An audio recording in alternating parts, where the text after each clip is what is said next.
එක තමයි එකිනෙකාට දක්වන ගරුත්වයක් නොමැතිවීම. වාගේ හැඟීම් අදහස් නැත්නම් වගේ සීමාවන් නොසලකා හැරීම සැලකිය යුතු රෙඩ් ෆ්ලැග් එකක්. දෙවෙනි රෙඩ් ෆ්ලැග් එක තමයි අධික පාලනය. ඔබගේ ඉතුරු මිතුරියන් නිදහස අදහස් හැඟීම් පාලනය කිරීම.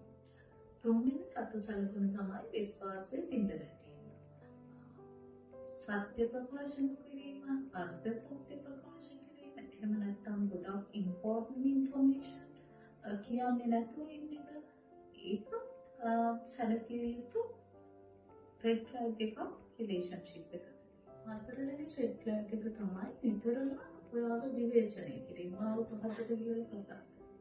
වාගේ අදහස් නොසලකා හැරීම. පස්වෙනි රෙඩ් ෆ්ලැග් එක තමයි ඔයා දක්වන උනන්දු උත්සාහය අනිත් පාර්ශවයේ නොලැබීම. මොන් බොහොම උදාසීන තත්ත්වය සම්බන්ධතාවයේදී දැක්වේ.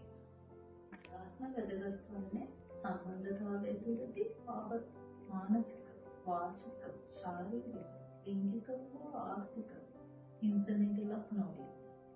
එවැනි හිංසනයන් වලට මුහුණ පානම එම සම්බන්ධතාවය ගැන ඔබ දෙවරක් සිතේ. කැටියෙන්ම සම්බන්ධතා කියන්නේ පරිපූර්ණත්වයේ සම්බන්ධ දෙයක් නෙවෙයි. එකිනෙකා විශ්වාස කිරීම, ගෞරව කිරීම, අන්‍යෝන්‍ය අවබෝධය සමග සංවර්ධනය වීම. ඔබගේ සම්බන්ධතාවයේ ගැටලු පවතිනවා නම් අනිවාර්යයෙන්ම උපදේශනයේ තියෙනවා. උපදේශනයේ බොහෝ ගැටලු විසඳාගෙන ස්වාර්ථක සම්බන්ධතාවයක් ගොඩනගා ගැනීමට හැකියි.